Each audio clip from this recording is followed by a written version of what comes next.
My name's Ethan, and for most of my marriage, I thought I had it pretty good. I wasn't naive, just deliberate. I believed in trust, in giving each other space. I didn't check phones or track locations because I thought real love didn't require constant vigilance. Lisa and I had been together for 8 years, married for five. She was sharp, independent, working in marketing, and always on the move. People liked her. She had a magnetic kind of energy. She was well aware of it too.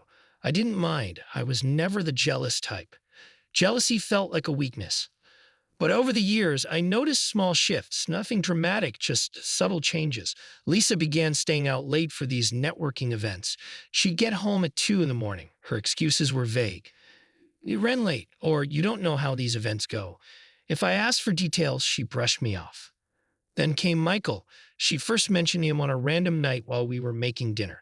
She said he was helping organize a product launch at her firm, a man she described as just an old friend. She was chopping onions, acting like it was no big deal. I asked what kind of friend. She stopped chopping for half a second, then said it calmly, "My ex-husband."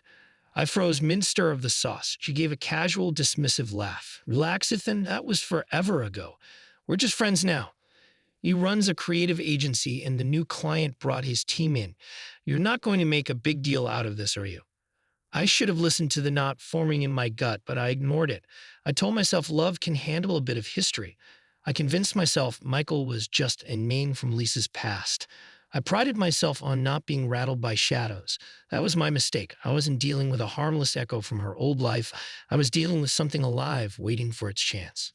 About 3 months after Lisa reconnected with Michael, his name started cropping up more often. Michael's team is handling the new branding project. Michael wants me to consult on some campaign. Michael said something so funny today. At first, I tried to play it cool, sip my coffee, and say, "That's great." But there was an odd ring to the way she said his name, as if she was checking for my reaction, waiting to see if I protest. One evening, we were on the couch watching TV. She was half focused on her phone, chuckling at whatever she was reading. I glanced over. "Who's that?" She turned the screen so I couldn't see. "It's just Michael. He's being goofy." I paused the show. "You two talk outside of work now." She gave me that half-mocking, half-innocent look. "It's just chatting, Ethan, relax." I wanted to push, but I swallowed my questions. That night, after she fell asleep, I lay awake staring at the ceiling. I wasn't angry yet, just uneasy. I could sense she was testing boundaries, step by step. Then came the tipping point. We were washing dishes one evening, and she said it almost casually. Michael invited a group of us to his lake house for the weekend. She paused. "I'm thinking of going."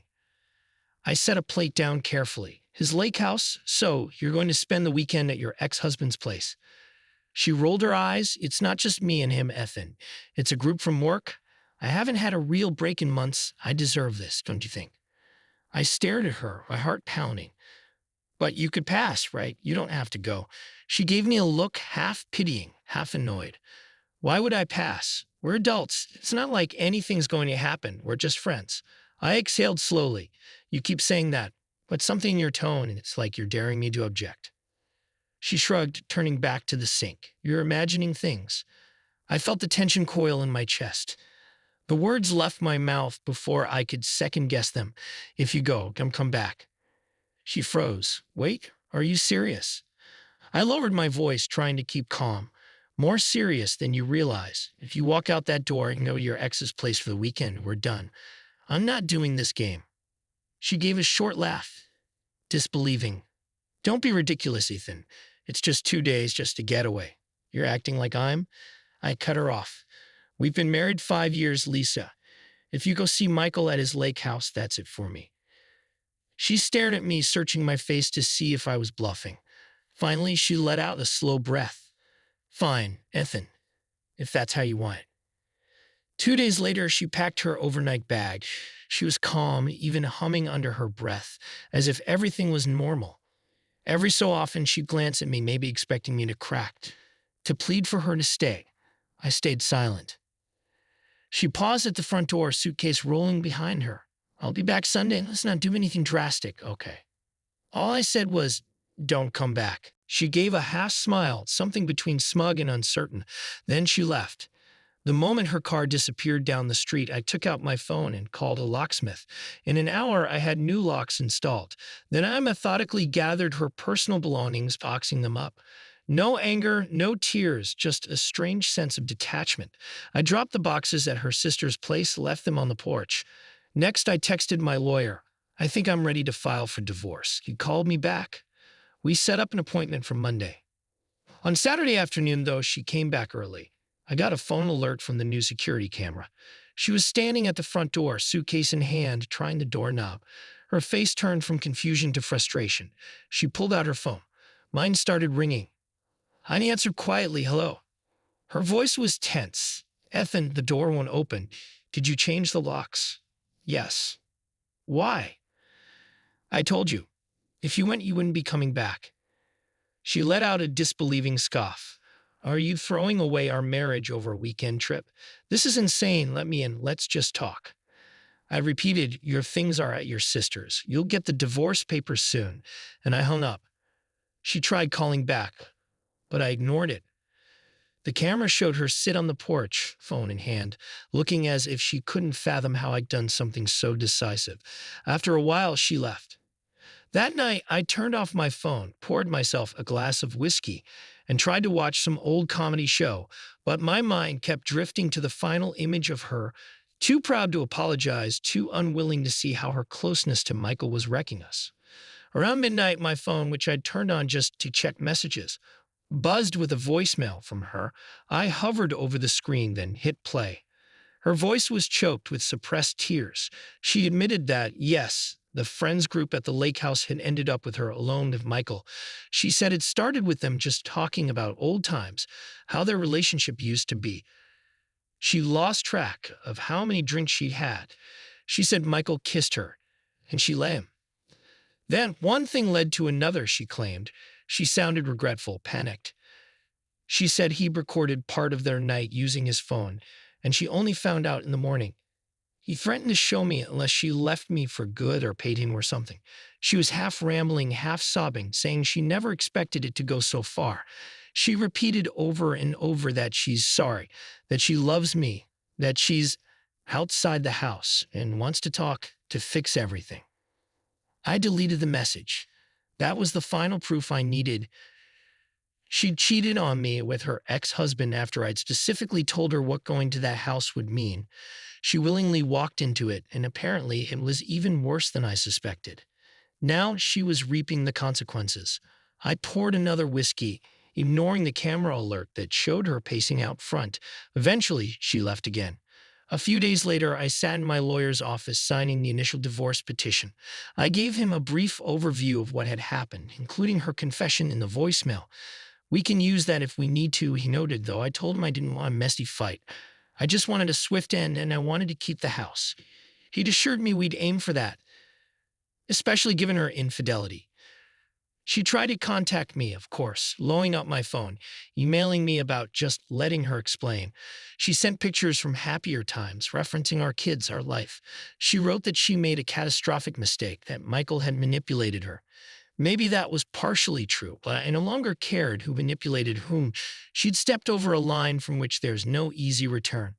When we met to talk about the separation, which I agreed to do only in a public place, a local cafe, she showed up pale and anxious, eyes rimmed with tears. The moment she saw me, she reached for my hand. "Ethan, please, can we fix this?" I pulled my hand away. "You knew the consequences. I told you if you went to that house, we were done." She started crying, explaining how she felt overshadowed or bored in our marriage, how her life needed excitement. I listened silently, feeling a strange detachment. "I have no illusions," I said. "You wanted excitement, you got it with Michael, so why are you here?" She sniffled. "He blackmailed me. He's gone now. I realized how good I had it with you. Please, I made a mistake. I want to come home." I exhaled, leaning back in my chair. "So after you cheat, after you realize you scum, you want your old life back. That's not how it works." She tried tearfully to promise she'd do therapy, give me all of her phone records, anything, but I shook my head. "I told you, I'm done. The divorce petition is filed." She let out a trembling sigh, tears slipping down her face. You're just going to throw away everything. We have kids, a life." Her voice broke. She tried to reach across the table to hold my hand. I stood abruptly, gathering my jacket. We had everything, and you threw it away. Sign the papers, Lisa. Don't drag this out. It took a few more weeks for her to finally sign. She sobbed in the mediator's office, but eventually accepted the terms, thanks to the evidence of her affair, plus her attempt to keep secrets and the blackmail fiasco. I held a strong decision. I kept the house, most of our savings, and we arranged a fair approach for the kids' college support. She moved in with her cousin across town. 2 years later, I rarely think about that painful time. The house is quieter, but I've found a sense of peace. My kids are doing well.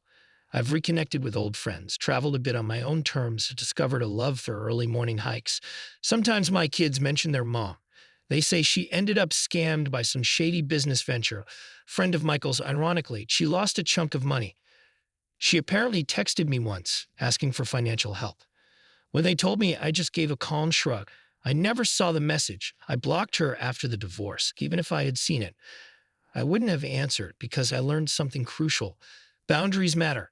A spouse who disregards them, who lies or cheats, doesn't deserve indefinite chances. Now I feel content, not because I wanted her to suffer, but because I reclaimed my self-respect. I keep our old pictures stored away somewhere, not to cling to them, but to acknowledge that part of my life existed. Now I look forward, not backward. So that's the story. A wife who strayed for a career boost only to end up with nothing. A husband who finally said, no more. And in the end, a divorce that left him freer and her facing the fallout of her own choices. No illusions, no regrets, just reality and a fresh start.